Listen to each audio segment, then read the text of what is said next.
You're listening to the We Are Libertarians podcast network. Find all of our shows at wearelibertarians.com. Episode 128, The Paradox.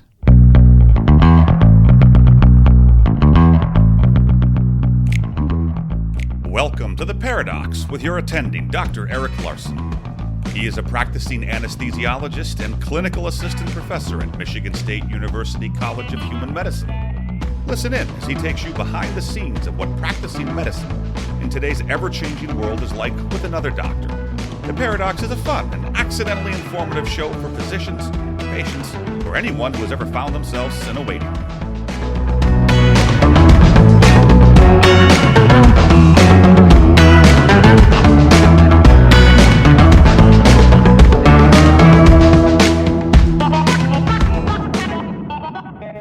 Welcome to The Paradox. I'm your host, Dr. Eric Larson. Thank you for joining me as we explore the U.S. medical system in a fun and informative format through expert analysis.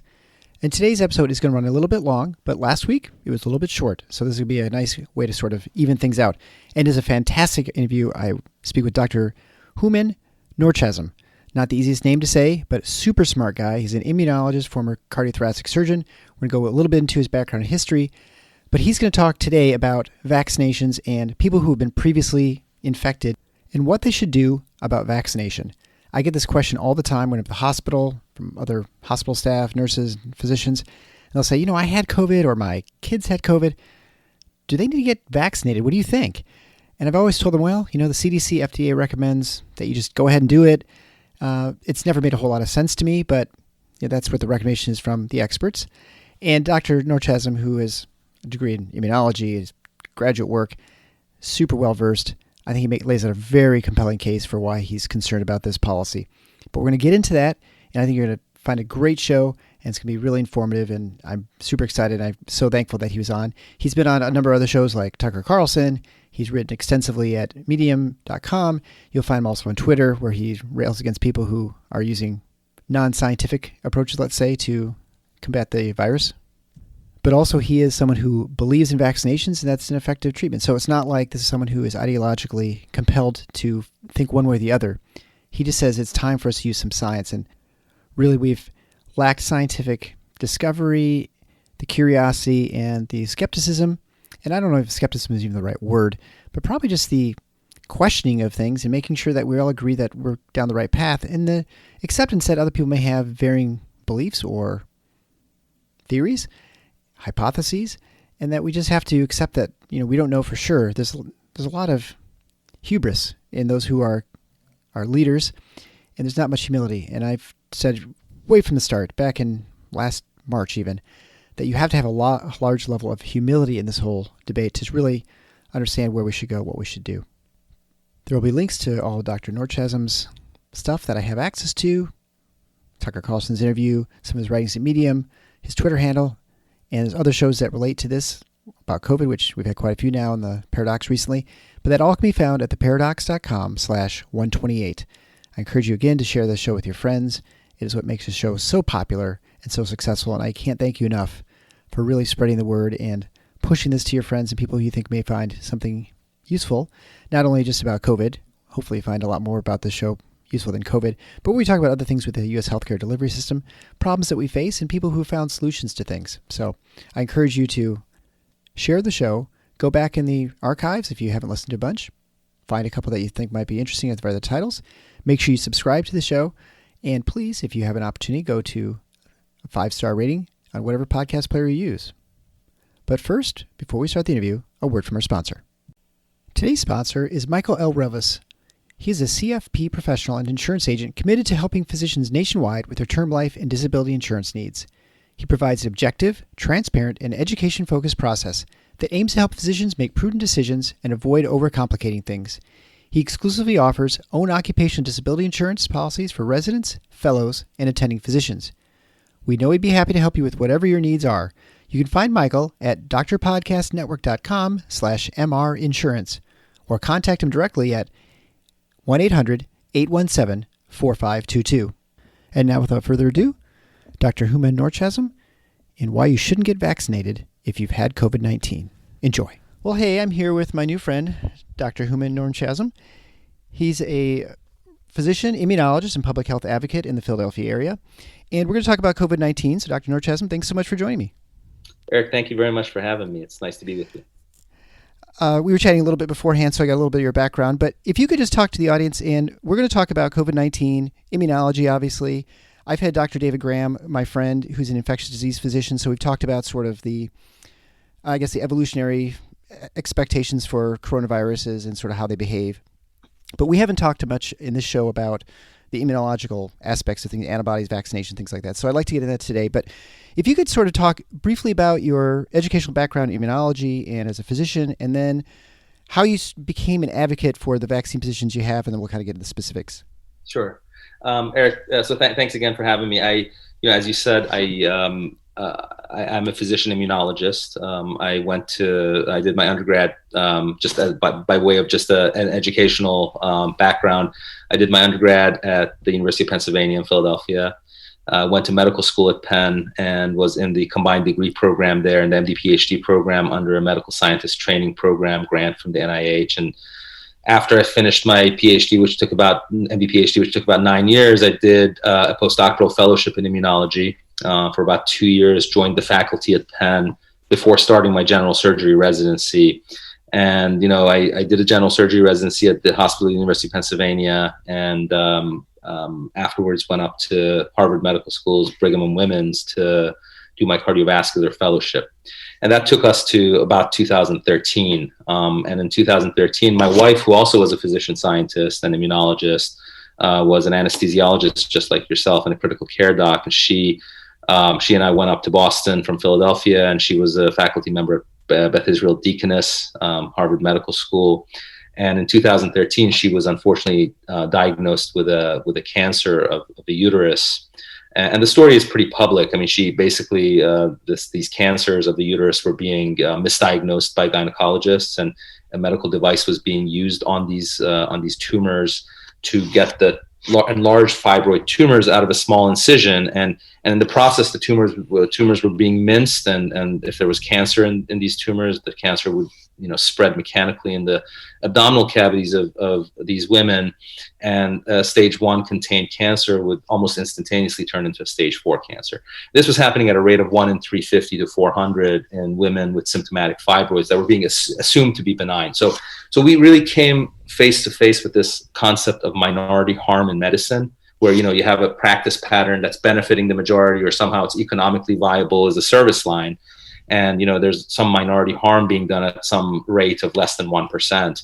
And it's being justified and sort of, not nefariously being whitewashed, but just being ignored as sort of being less than 1% and therefore justified. But in reality, when you tally up the numbers, if you do a procedure 1 million times a year, and 1 out of 350 women are getting their cancers upstaged, you're talking about a couple of plane loads full of women getting their cancers upstaged. So you can't really ignore it.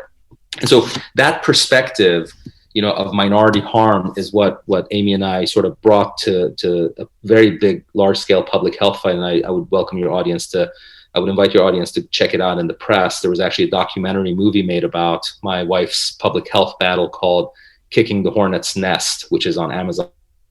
It's a very well done documentary movie by a young filmmaker who it was a labor of love for him, and he spent about 6 years building this movie. So I would invite you and your audience to really check it out, because it really crystallizes how it's an example of how minority harm is born in our medical establishment and how it's sustained. And so that perspective is sort of what reemerged for me as our nation started to engage this pandemic, and the vaccine became the dominant pathway to rescue out of this. I think there are very many parallels where, in the vaccine space, we're approaching this in a one-size-fits-all way, and that's where harm lives to minority subsets of people. So that's I think what we want to talk about on your show here. So sorry exactly. So. No, that's perfect. And this is the subject I find very complicated when talking to patients or talking to other physicians. And because I think in general, people, humans, and probably for good reason, are not very good at assessing risk levels as far as percentages. Like if I say somebody has a 37% risk of happening, it's really hard for people to grasp what that means, or of 3% or 0.5%, right? 1 in 200, 1 in 3, right? And for you're talking with something that's almost like 1 in 0.25%, right, is 1 in 400. And what does that really mean? And so when I try to describe things to people, patients, what's the chance of this happening versus this happening, getting a sore throat with a general anesthetic. Yeah. You have to sort of give, people can kind of guess 10% or something, or 25%, but really rare events, 1 in 10,000, 1 in a million, you really can't ever put your finger on what that really means. People don't really grasp it. And you definitely see that, I think, with risk assessment from the public and from the press in COVID, that it's really hard for people to understand what the real risks for certain things are. And then it makes it really difficult to make a decision on what's the right thing to do.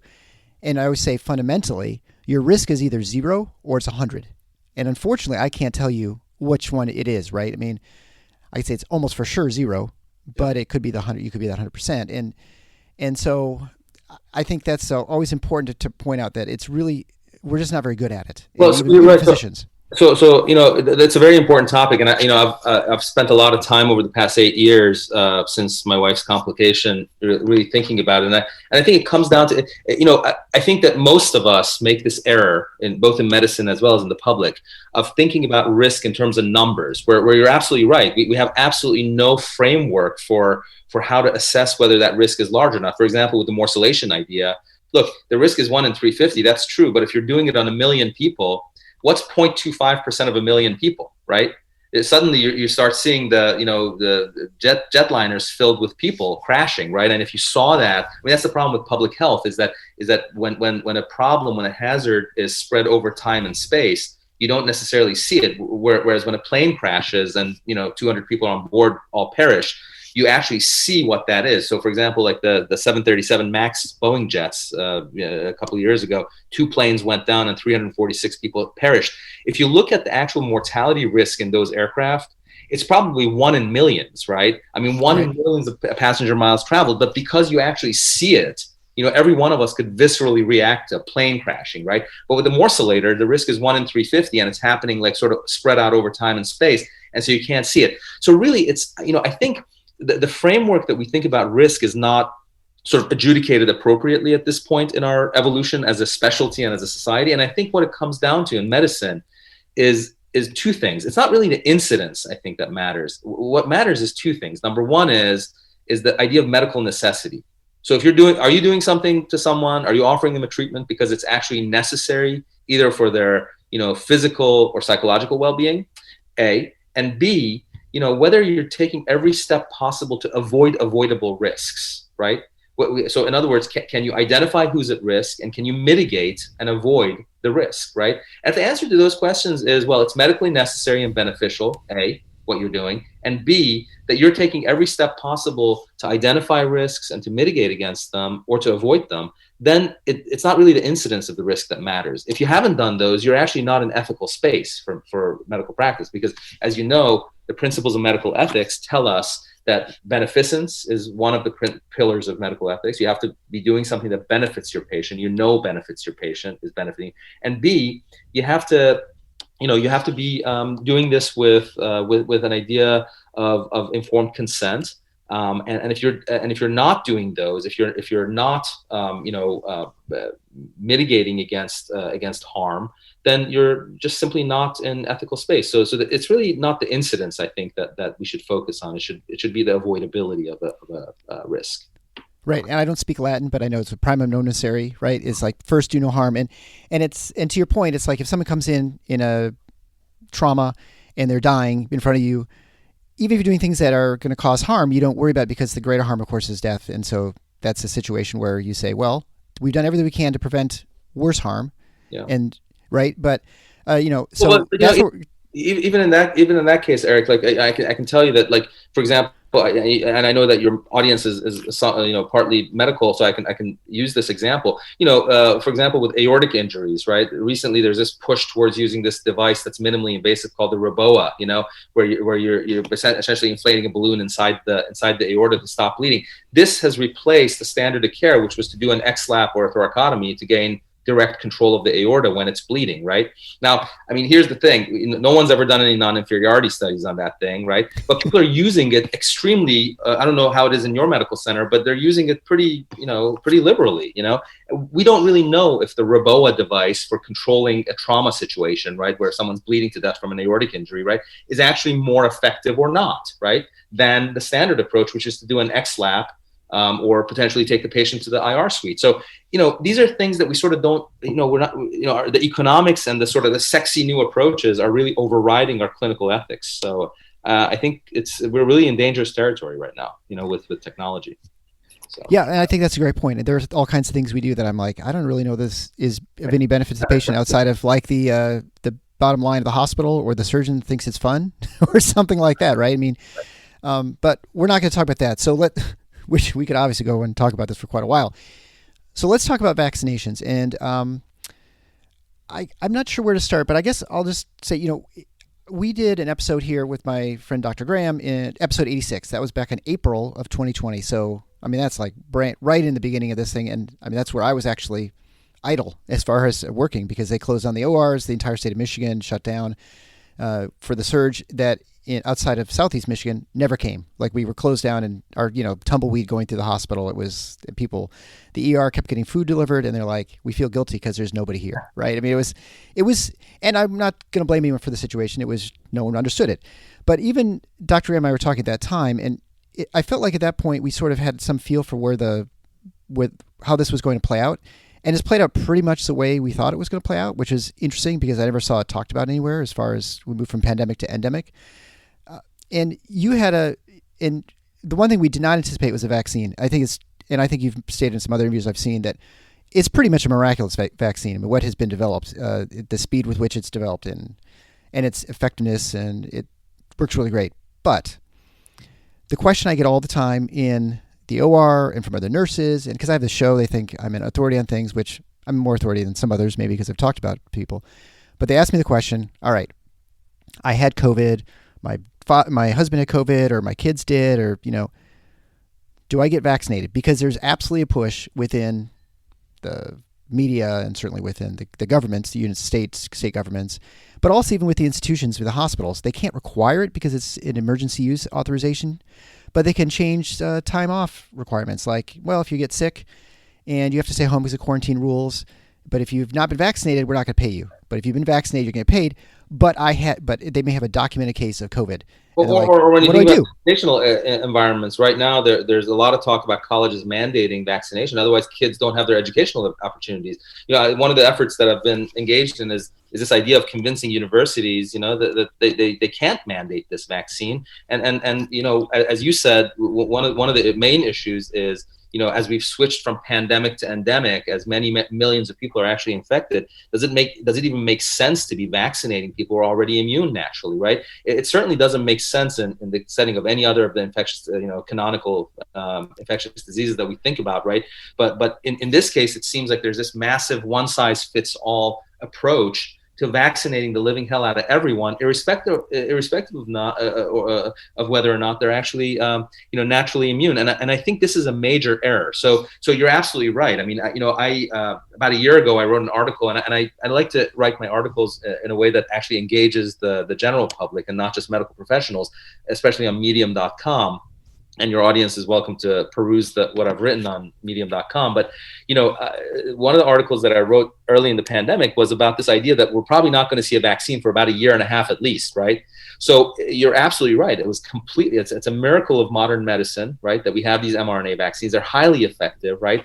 But as we sort of moved into this space where it's like this, now here we have this vaccine and it's going to save the day, right?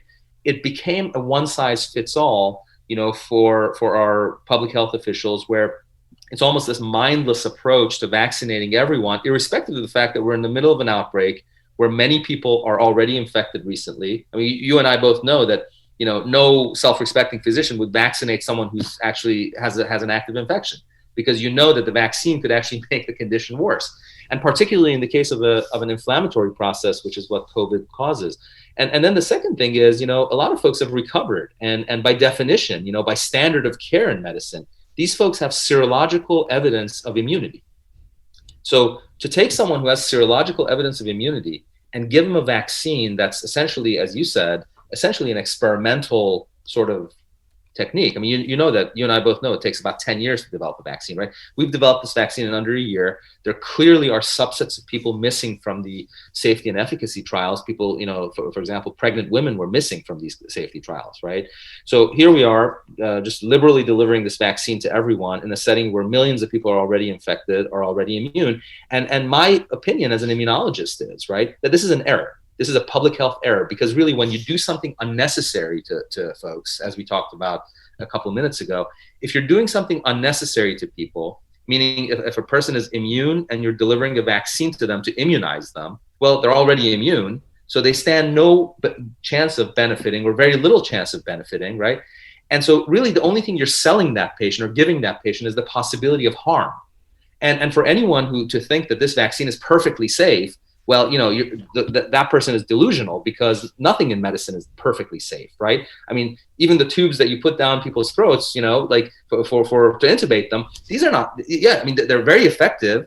And in the vast majority of people in the hands of good anesthesiologists, these are safe. But you and I both know that there's a risk of harm associated with this. So you better damn well need to intubate your patient before you intubate them. If you don't need to intubate someone and you intubate them and they get hurt from a complication that's associated with that procedure, then you've actually done harm. It's not just an unavoidable complication anymore. It's actually harm, because it's not medically necessary.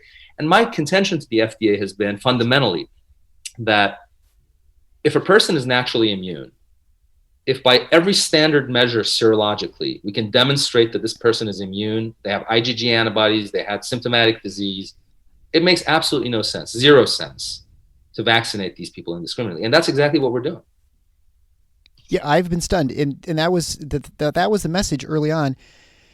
And I don't know why. I mean, I'm assuming the thinking was if we try and work too slowly, we're not going to get people vaccinated, right? Like the most important thing right now is to push this vaccine, get as many people vaccinated to drive down the numbers, which absolutely makes sense. That's totally logical.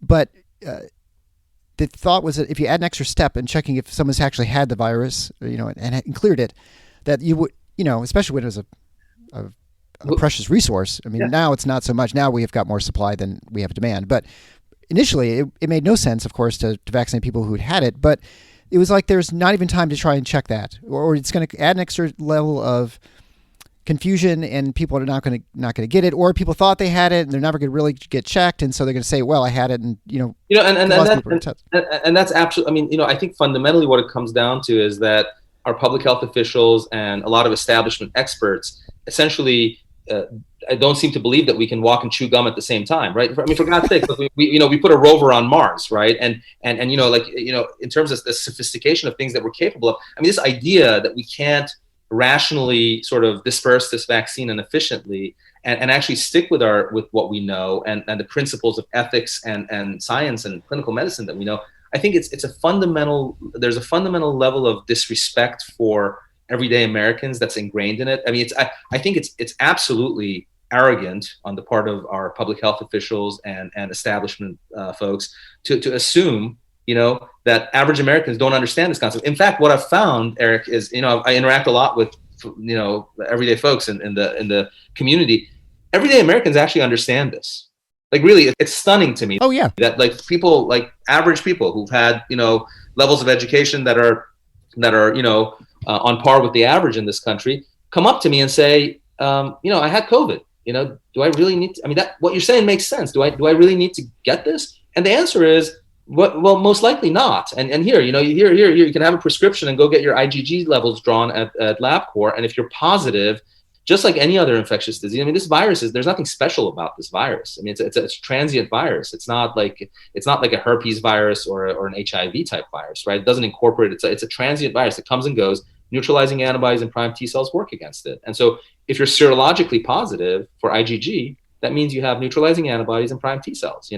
There's no, it's really stunning. It really is that we're doing this. So what could you say to people when they ask you, all right, are you certain that once I've cleared the virus that I'm immune, or how long is it going to last? I mean, what do you tell people like that? Because I think that's the next question. Like, well, I had it back in last April, and it's been over a year now. What do you say to people?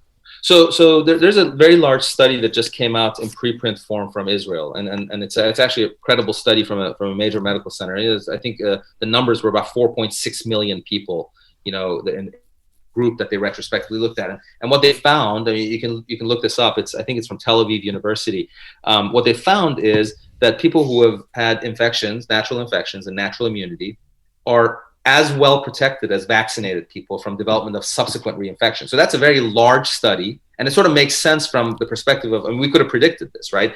So I would, first of all, I would point to that study that says, look, within a 3 to 6 month period, people who are naturally infected and people who are vaccinated are equally protected. In terms of how long it lasts, look, my scientific, my immunological guess, as an intelligent guess, is that the vast majority of people who've been naturally infected are going to have long-term immunity, because T cell and plasma cell maturation and formation is not a random thing. It's not like a on-off switch, like it's on now, then it goes off. So I think the vast majority of these folks are going to have long-term immunity. It's a pandemic that's a year old. It's a vaccine that's only a couple of, so we're going to have time to look at it. But really, on the front end of this thing, this idea that we're going to just like jam this vaccine down everyone's throats and take people's civil liberties away, mandated in colleges, and take people's educational opportunities away from them, or come up with some sort of vaccine passport that is going to be a disaster for equity and inclusion and civil rights. These ideas are so draconian and so totalitarian in nature and so unethical.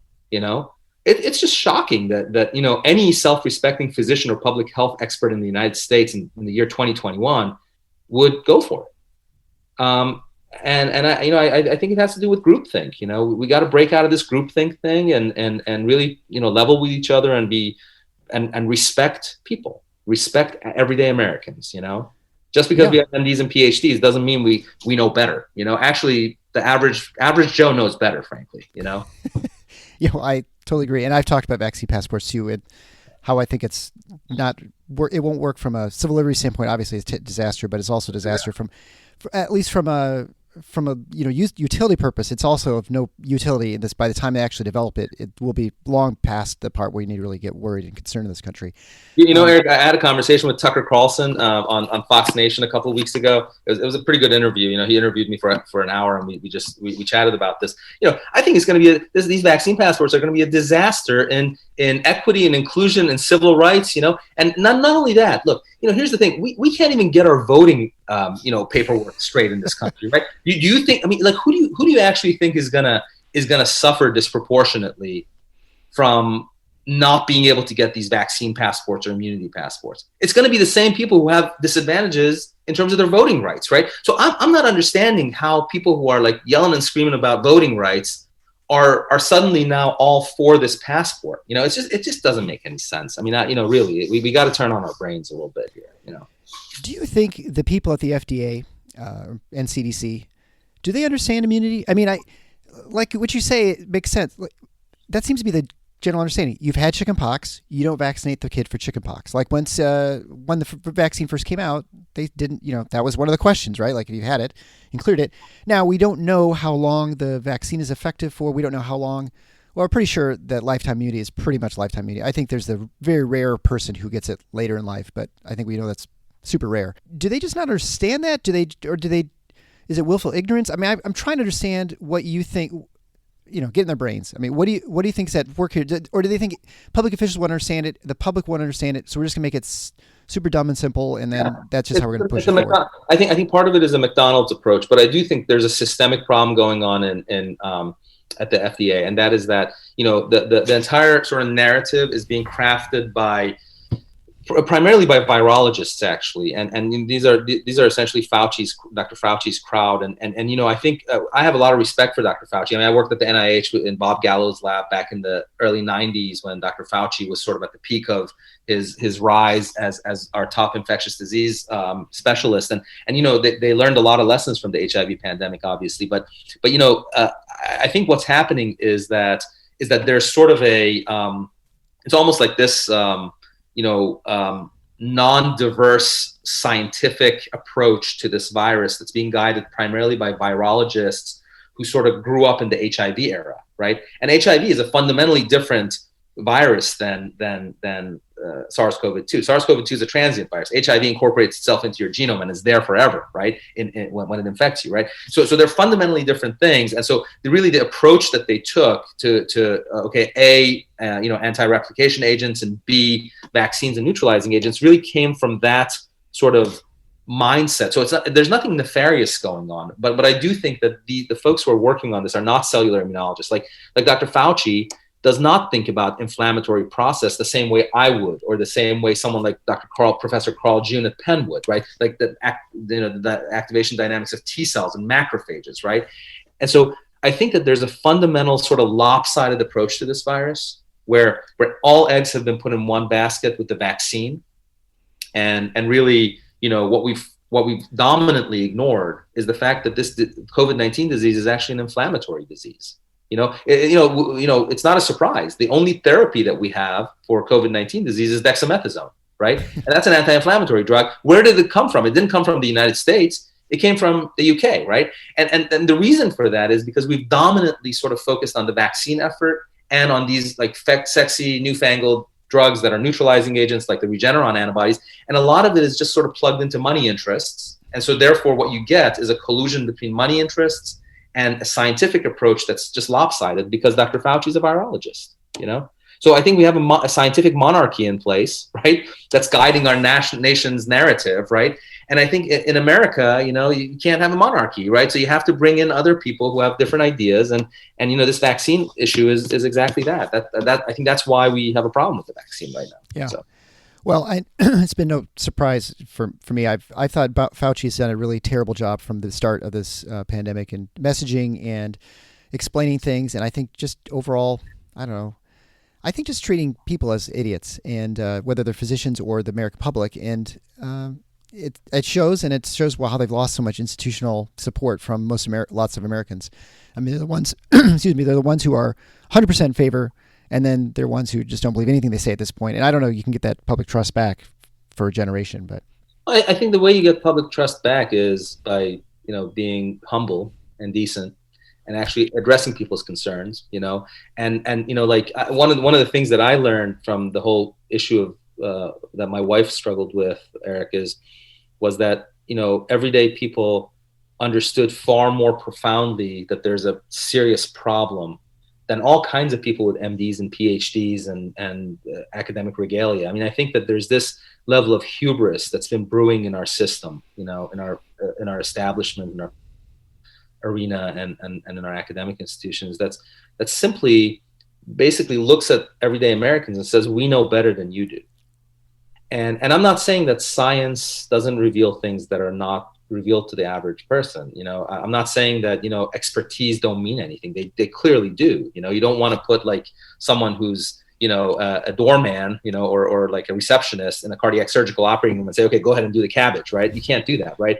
But the fundamental facts are that there is a layer, a level at which the public actually do have an understanding and should be given the tools that they need to understand what they're dealing with. And if you just sort of do this stick and carrot thing, I mean, I go on CNN and there's this lady on there. She's a public health expert, so-called. I guess her name is Dr. Wen or something.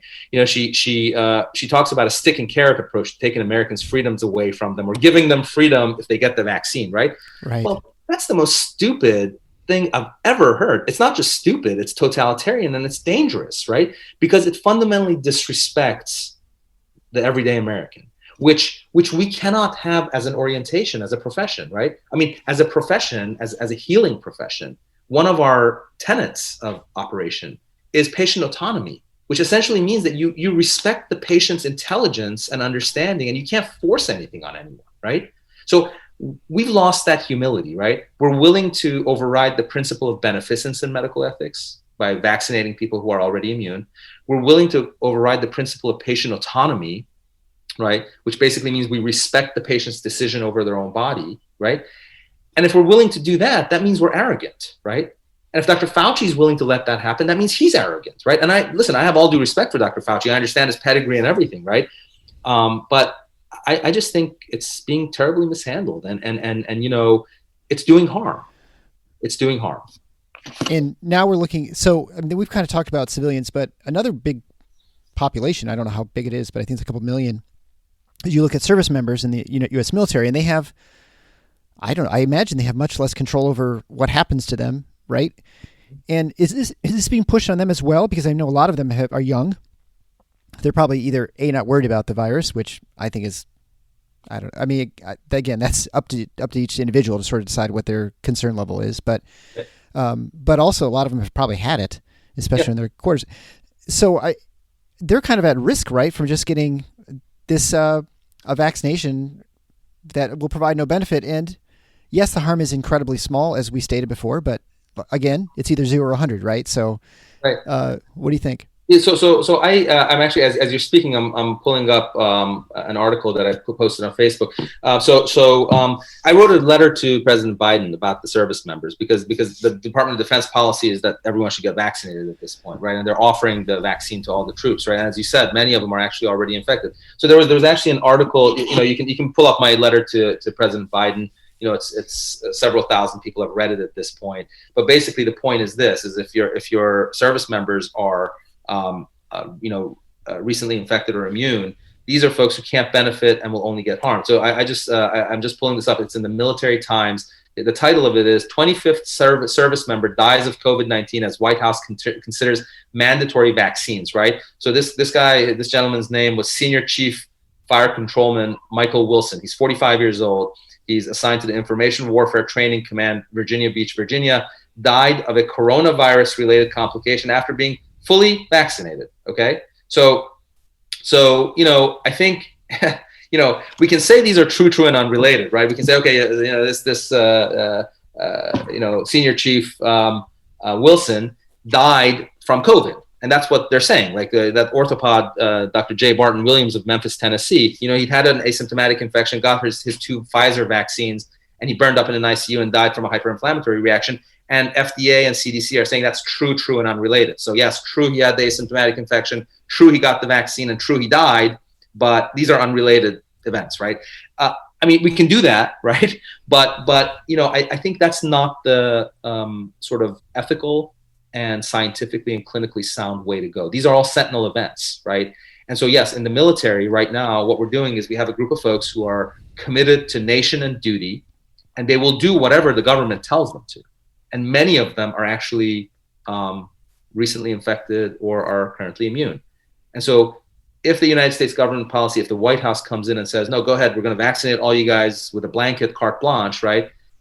And 1 out of however many of them get harmed because of this unnecessary treatment, just on the first floor of this argument, right, is the medical necessity argument, right? Forget about any unique vaccine related complications. Just on the ground floor, we have medical necessity. If you're immune and you don't need the vaccine, you get the vaccine and you get harmed, that's harm. So you're talking about service members who are in harm's way, and our United States government and our White House, having been warned, is ignoring this idea. This is, to me, it's almost like Biden's Benghazi, really. It's like you can't ignore this, right? You can't ignore it because you don't know or you don't think it's a problem.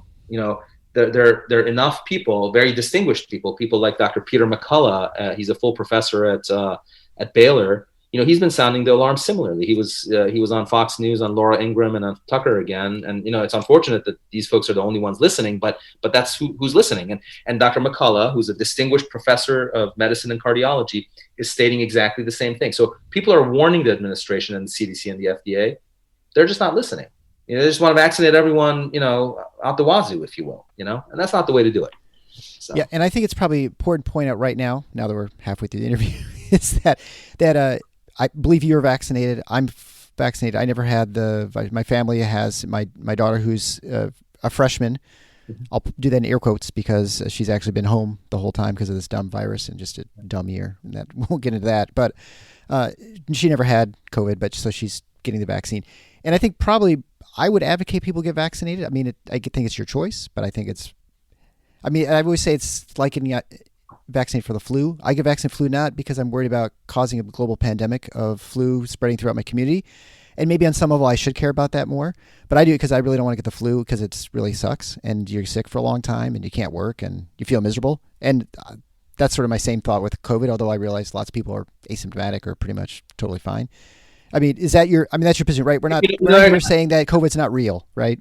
No, Eric, I have to actually apologize to you. I wanted to be very emphatic on at the beginning of this interview, and I forgot to do this. And I do this with every interview I do. So, I've been vaccinated. I got the Moderna vaccine, right? And I truly understand and know the power and efficacy of these vaccines. Not only as an immunologist, but as someone who actually has received the vaccine and measured my own IgG levels. I measured my IgG levels before the vaccine. I had 0.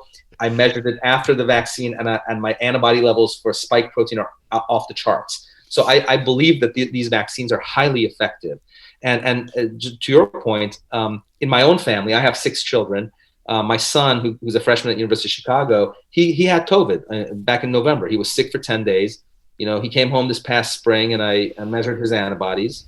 And he's got a whopping amount of antibody. He's immune. His sister, who's 18 and is going to college next year, we measured her antibodies, and she doesn't have antibodies, right? So she got vaccinated.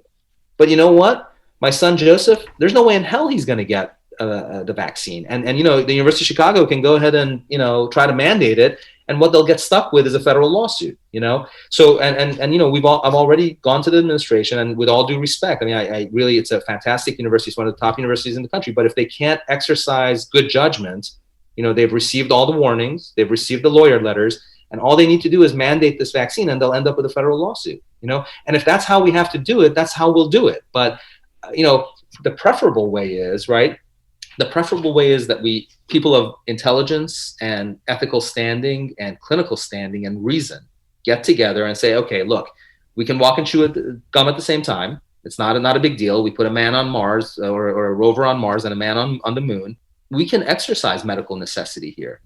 We can adjudicate whether vaccination is medically necessary. If you have like 40% of your frontline healthcare workers having had COVID and are immune to this, these people should not be exposed to the risk of harm by an unnecessary medical treatment.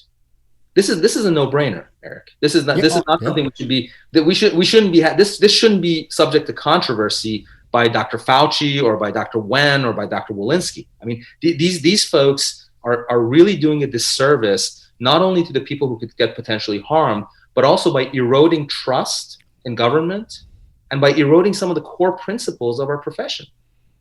Yeah. Well, and it's certainly not difficult for a university. They can say, show proof of vaccination or proof of infection or serology. And I mean, they do that for all sorts of other things. They don't even have to be involved in the process, right? Just have some sort of, I don't know, whatever they use for portals now. It's all online. And I do appreciate the fact that we are so nerdy that you actually checked your IgG levels and of your kids. I mean, that's great.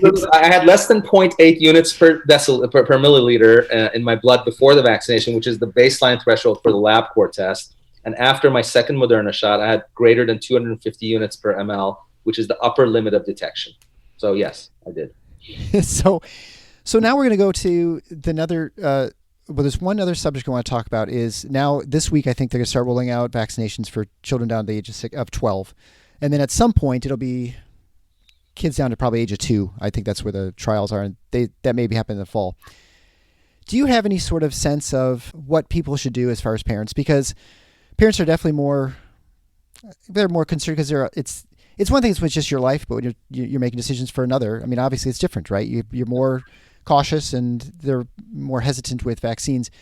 What's your recommendation for down to age 12? I mean, is this like figure out what the risk for COVID is versus the risk of the vaccine? I mean, that's really what it comes down to.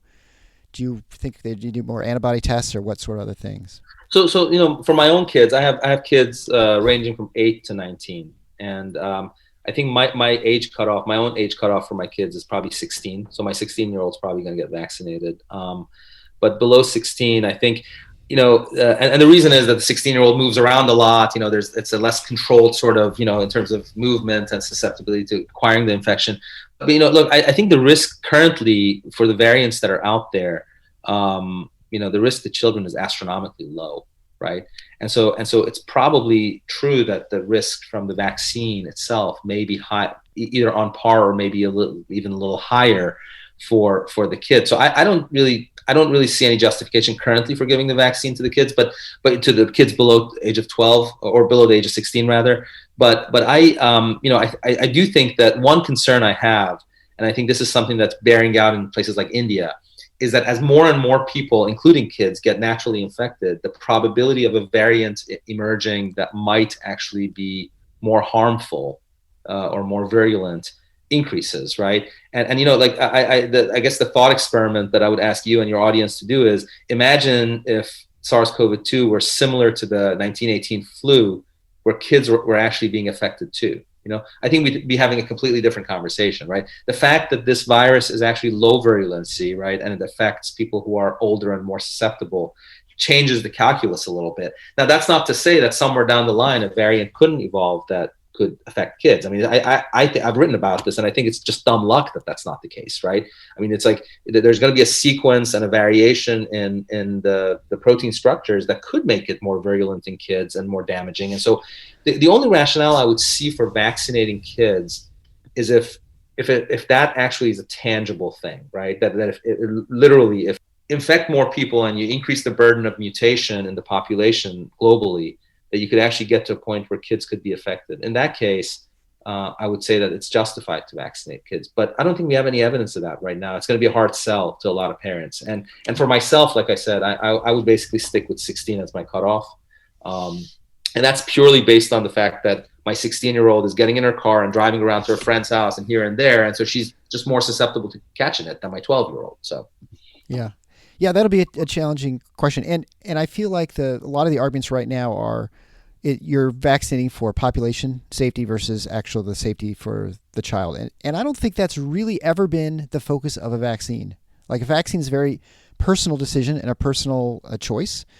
And that I do recognize that from a population standpoint, you need to reach certain vaccination rates or immunity rates in order to prevent the spread of disease and viruses. But that's sort of like a secondary sort of effect of protecting yourself with a vaccine. I do think that there's the element of protecting yourself is definitely the case. I mean, like I have antibodies and I'm protected, so it's sort of this sort of self-serving objective. But I also do think that there is sort of a duty and patriotic duty, and I use that knowing full well that a lot of people will find it distasteful. But I do think that this idea that, look, if I'm infected, most likely I'll clear it by myself, or maybe I want to take a drug. But if I take that infection and give it to someone who's vulnerable and bring about that person's demise, then I've done something that's not publicly responsible. I haven't done my civic duty. Now, I mean, that argument I think does hold, right? I wouldn't, based on just simply a probability that might happen, I wouldn't take someone's civil liberties away from them to shove it down their throat that they should get vaccinated, right? It's sort of like, yes, that's possible. That is an argument, and you can pose it to people, but you still can't use it as justification to force or coerce people to get it, right? And so yes, I do believe that it's my civic duty to get vaccinated if I need to get vaccinated, if I'm not immune. Because if I catch this thing and I give it to my next door neighbor's 80-year-old father, right, and he dies because of it, then that's on me, right?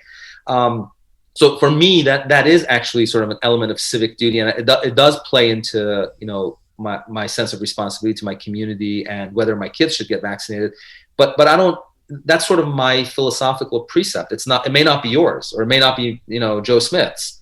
And in a pluralistic society, we are duty bound also fundamentally to respect other people's sort of approaches and ways of doing things, right? So I can't say that Joe Smith for sure is going to hurt somebody. There's a probability that he or she might, but I can't take his civil liberties away from him based on a probability. Yeah, it is a persuasive argument, right? It's a this is another reason to do it, but it may not persuade you as an individual that you feel compelled that benefit outweighs the risk from whatever you perceive it as. And as parents, as I mentioned in the last episode, which has not yet been released, we are left in charge of our children with imperfect information and no knowledge of the future, and so that's where we are. So I want to shift gears a little bit, and this is a question I have, now that I've got immunology, I absolutely have to ask this question, because I hear this all the time. I'm not entirely convinced.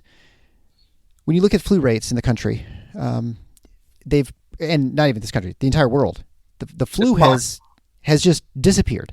Mm-hmm. And if you talk to most people about regular upper respiratory infections for probably, adenovirus, rhinovirus, and the other coronavirus variants, people are not getting sick.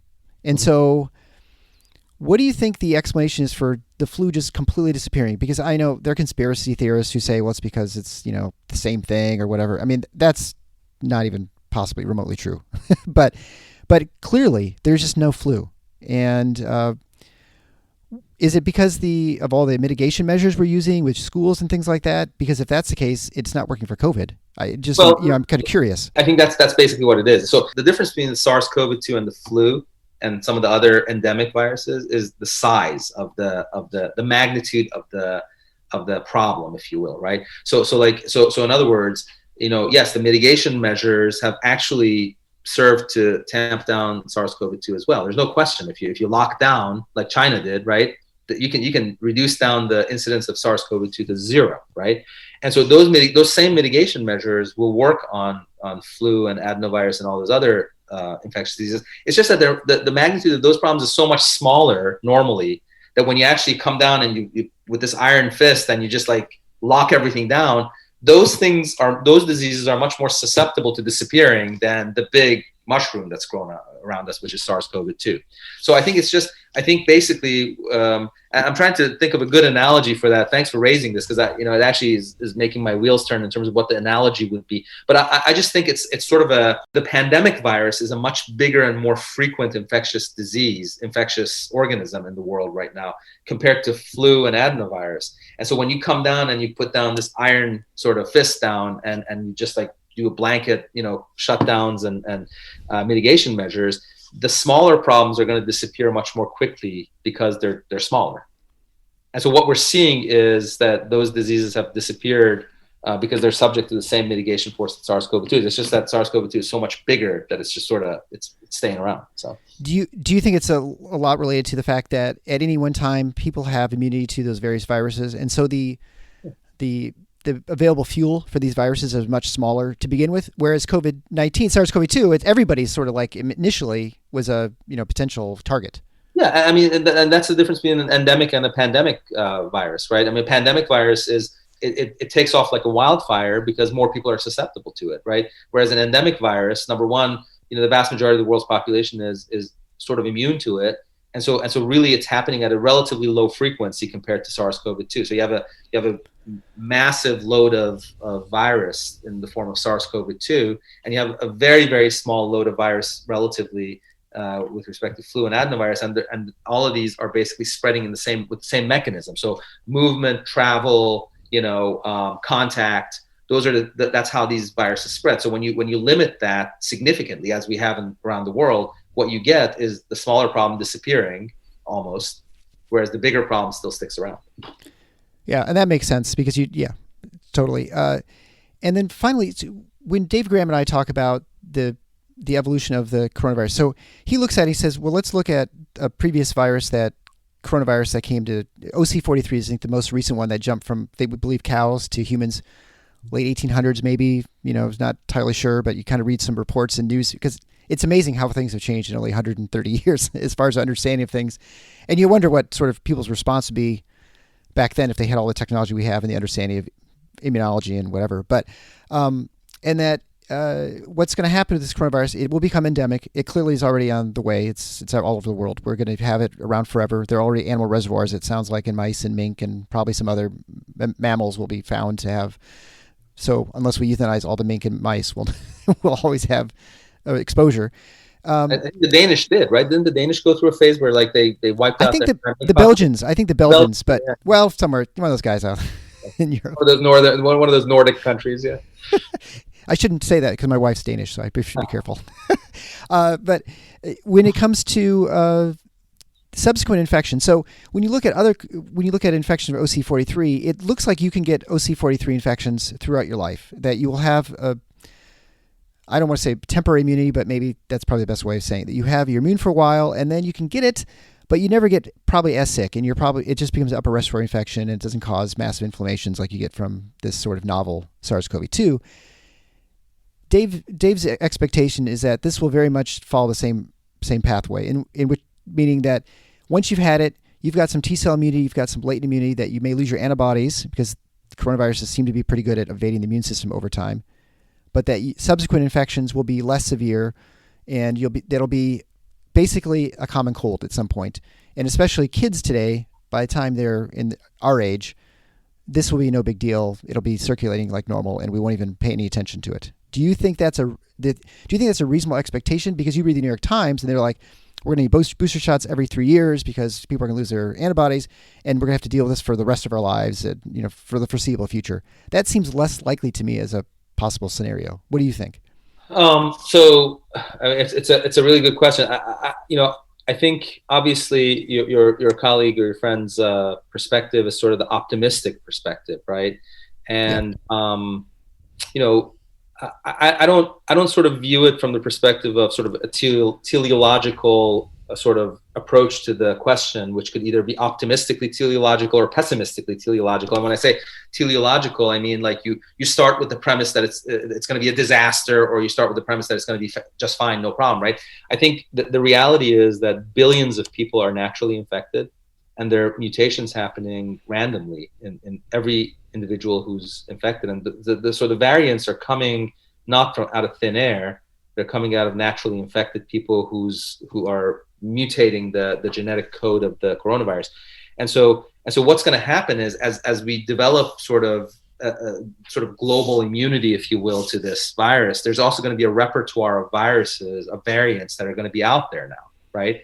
And so some of them are going to be more or less virulent, some of them, and so I think it's going to be a big problem potentially to dig out of, and it really is going to be a random process, right? But where you have a repertoire of coronaviruses out there now because we were exposed to this pandemic, and the scope of it is going to be much worse than the flu pandemic, because in the 1918 flu we weren't as mobile, so not as many of the world's population were as rapidly sort of infected with the 1918 flu.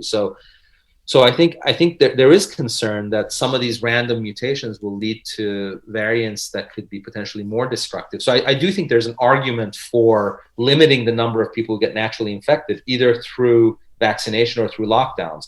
I do think that could be a problem. Whether it'll be an okay problem, like your friend thinks, or whether it'll be like a disaster, like some other people are doomed. I don't think we shouldn't adjudicate it that way. We should say, look, what's happening right now. I don't know if you've studied Stephen Jay Gould's work in evolutionary biology, but he introduced this concept of punctuated equilibrium. And what punctuated equilibrium is when during the course of evolution, you have these periods of equilibrium where selective forces are working on different variants, right, of whatever, right? And those selective forces in the environment guide what will be, right? And then there are these periods of punctuation where variants are either expanding or contracting rapidly because of some cataclysmic thing like a pandemic, right? So right now we're at a period of punctuation with respect to this virus where the natural infections are generating a lot of variants, right? And I do think that there's an argument actually for limiting those natural infections, either be it through the vaccine or through sort of social cultural measures, right? The Chinese have obviously been successful at using their state machinery to block natural infection and transmission. We can't do that in Western democracies because of our structure. We just can't do it, right? So I think our solution is the vaccine, right? But so I'm a big advocate for using this vaccine to limit natural infection. Really, I mean, I think we should deploy this vaccine as efficiently, as quickly as possible on as many people as possible to limit the rate of natural infection. I just think we can do it rationally, and safely. Yeah. Yeah, it's interesting looking at Australia and New Zealand, who have approach that is, I think, similar in some ways to China. I mean, they've sort of like walled off their country. I mean, I guess it's the benefit of being an island. I suppose you can do what you want. Well, the Israelis, Eric, the Israelis, the reason why they were able to do that study that I pointed to, which showed that naturally immune people and the vaccine infected people are equally protected. The reason why they could do that study, right, is because in Israel, they were very, they're very much on top of it. They screened everyone, and they literally, their public health policy was they weren't vaccinating people who were infected. And that's how they could tell that there's here we have this pile of people we didn't vaccinate and were naturally infected, and here's this pile of people we vaccinated because they weren't infected. And they're basically the same. They're behaving the same in terms of susceptibility. So they actually use that intelligent sort of approach, and we can too. I don't think there's any reason why we shouldn't.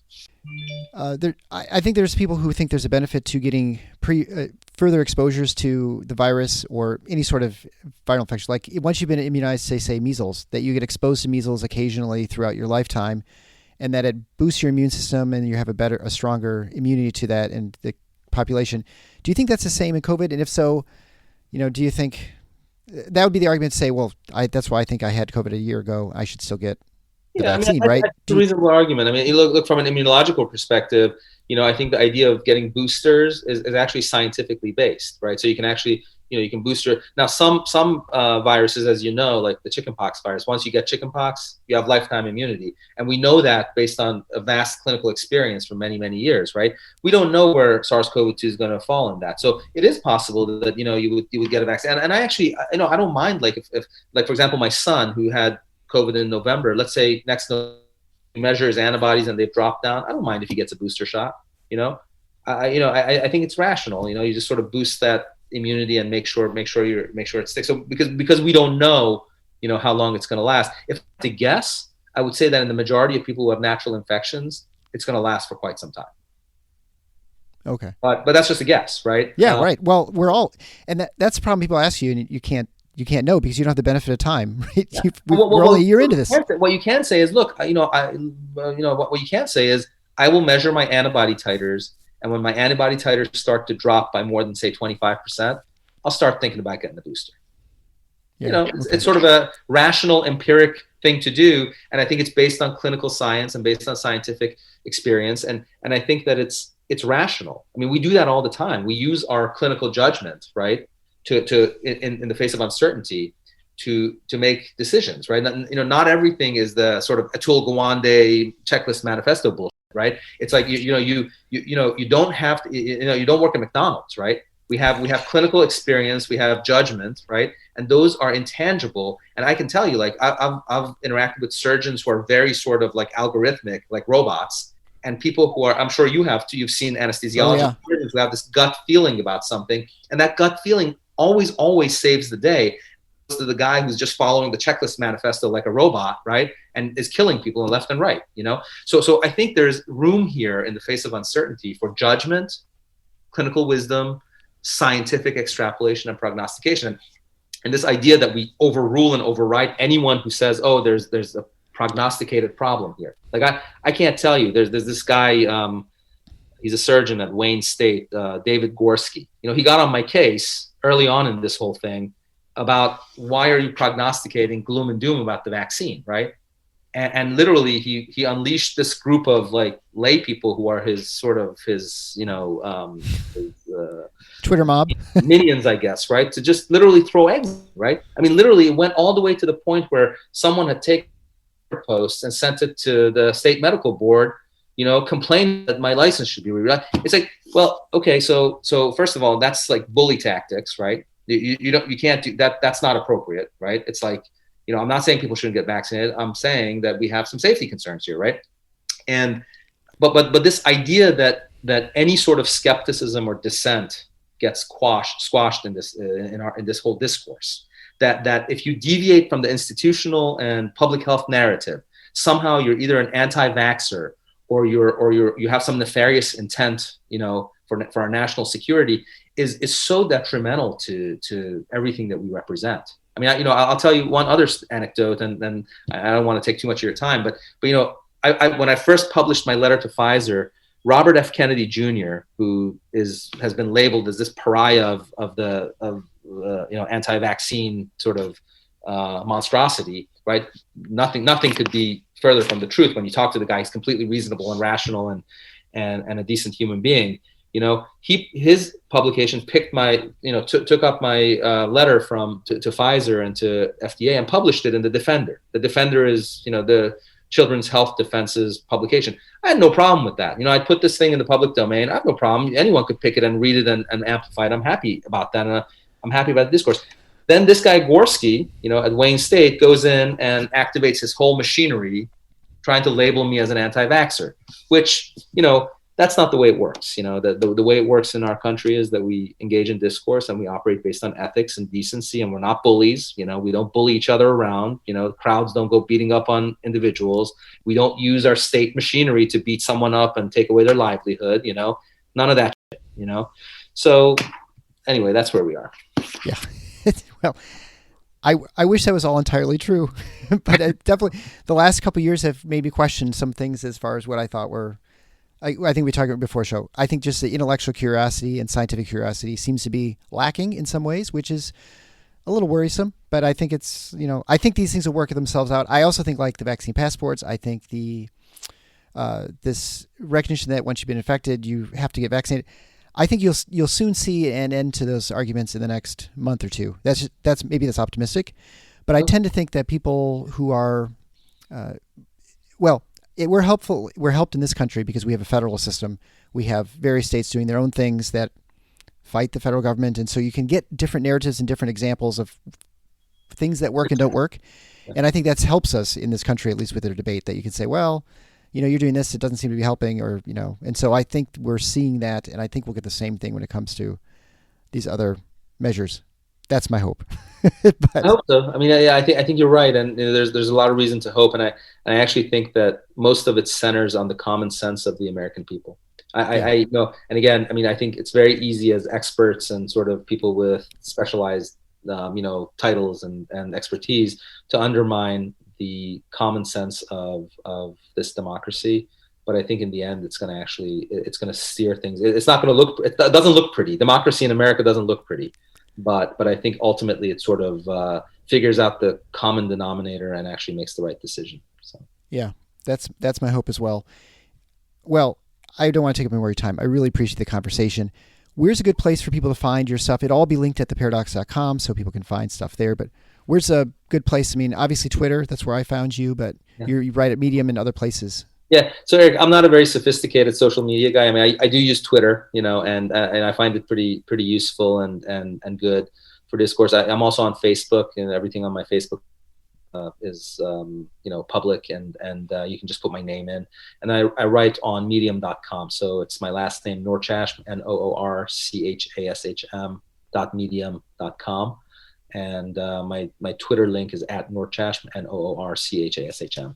So, I welcome, anyone in the public to actually go on there and sort of throw eggs at me or not, or send me some love. It doesn't matter which way you go. So it's well, nice. Dr. Noorchashm, thank you so much for being on The Paradox. I really appreciate it. Thanks very much, Eric. It's nice being here. Thanks again to Dr. Hooman Noorchashm for the great show and discussion about vaccinations and immunity. But before we end, don't forget to reach out to MR Insurance and Consultants, where their goal is to assist physicians in obtaining the most comprehensive coverage available to fit their unique situation. Reach out for both excellent and quality service at drpodcastnetwork.com/MRinsurance. Thanks for listening to The Paradox. If you like what the doc is doing, please subscribe and leave a review on iTunes or Stitcher. And share the show with your friends. Become a supporting listener to get access to special bonuses at patreon.com/theparadox. Show notes can be found at theparadox.com.